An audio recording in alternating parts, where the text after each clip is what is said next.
கோவையிலேயே சாய்பாபா காலனின்னு இருக்கு. காலனின்னு எடுத்துட்டீங்கன்னா சாய்பாபான்னு கூப்பிடணும். அது உங்களுக்கு பரவாயில்லையா? என்ஜிஓ காலனி எடுத்துட்டீங்கன்னா என்ஜிஓன்னு இருக்கும். இந்த மாதிரி பல்வேறு இடங்களில் இது பிரச்சனைகளுக்கு காரணமாக அமைந்துவிடக் கூடாது. அந்த காலனி என்கிற சொல்லை அகற்ற வேண்டும். இதை உங்களால பிரிச்சு பார்க்க தெரியாதா? இந்த மாதிரி ஒரு கருத்து முறையில தான் நீங்க குழப்பம் நினைக்கிறீங்க.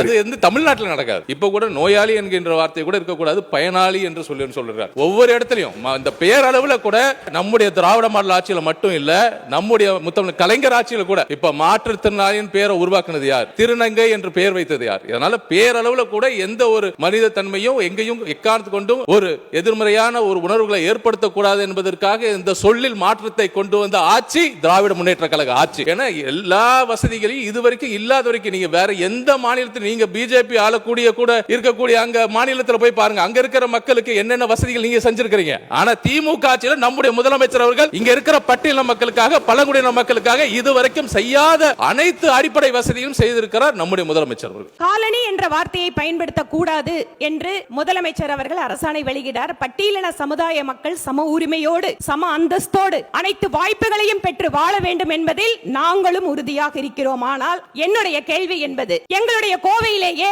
சாய்பாபா காலனின்னு இருக்கு. காலனின்னு எடுத்துட்டீங்கன்னா சாய்பாபான்னு கூப்பிடணும். அது உங்களுக்கு பரவாயில்லையா? என்ஜிஓ காலனி எடுத்துட்டீங்கன்னா என்ஜிஓன்னு இருக்கும். இந்த மாதிரி பல்வேறு இடங்களில் இது பிரச்சனைகளுக்கு காரணமாக அமைந்துவிடக் கூடாது. அமைச்சர் பேரவைத் தலைவர் அவர்களே, உறுப்பினர் அவர்களே எப்படி எப்படிலாம் ரிலேட் பண்றாங்க பாரு. காலனி அப்படிங்கிறது வந்து அது ஒரு ஆங்கில வார்த்தை. அது சாய்பாபா காலனின்னு சொல்றது வந்து அது ஒண்ணு இழிவுபடுத்தக்கூடிய சொல்லு கிடையாது. ஆனா நம்முடைய பட்டியல மக்கள் வாழ்றக்கூடிய பகுதியில் காலனி சொல்லி அது ஒரு இழிவுபடுத்தக்கூடிய சொல்லோ இல்ல அவங்களுக்கு அது வந்து தனிப்பட்ட முறையில் அது வந்து புண்படுத்தக்கூடாது என்பதற்காக தான் நம்முடைய முதலமைச்சர் அவர்கள் அந்த காலனி என்கிற சொல்லை அகற்ற வேண்டும். இதை உங்களால பிரிச்சு பார்க்க தெரியாதா? இந்த மாதிரி ஒரு கருத்து முறையில தான் நீங்க குழப்பம் நினைக்கிறீங்க.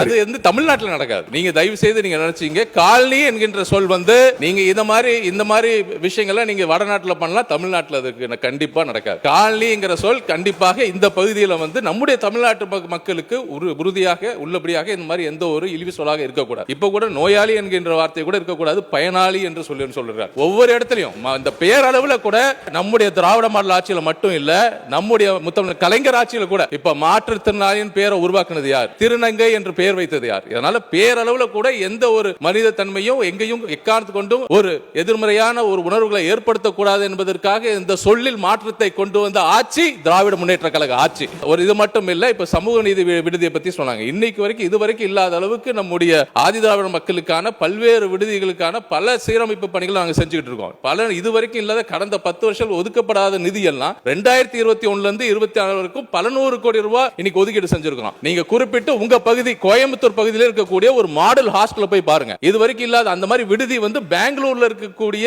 IIM இது மாதிரி பல்வேறு நம்முடைய கார்ப்பரேட் நிறுவனங்கள் வழங்கக்கூடிய ஹாஸ்டல் போல இருக்கு. அதாவது தனிப்பட்ட முறையில் ஒரு பெரிய போட்டிகோ, இது இல்லாம 2 சைடு முன்புறமும் பின்புறமும் தனியான கோர்ட்யார்ட்ஸ், இது மட்டும் இல்லாம இன்டோர் கேம்ஸ், இது மட்டும் இல்லாம இந்த OTS சொல்லக்கூடிய ஓபன் டு ஸ்கை சிஸ்டம், இது இல்லாம பல்வேறு வசதிகள், இது இல்லாம இணையதள வசதி என எல்லா வசதிகளையும் இதுவரைக்கும் இல்லாத வரைக்கும் நீங்க வேற எந்த மாநிலத்தில் நீங்க பிஜேபி ஆளக்கூடிய கூட இருக்கக்கூடிய அங்க மாநிலத்தில் போய் பாருங்க, அங்க இருக்கிற மக்களுக்கு என்னென்ன வசதிகள் நீங்க செஞ்சிருக்கீங்க. ஆனா திமுக ஆட்சியில நம்முடைய முதலமைச்சர் அவர்கள் இங்க இருக்கிற பட்டியல மக்களுக்காக, பழங்குடியின மக்களுக்காக இதுவரைக்கும் செய்யாத அனைத்து அடிப்படை வசதியும் செய்திருக்கிறார் நம்முடைய முதலமைச்சர் அவர்கள்.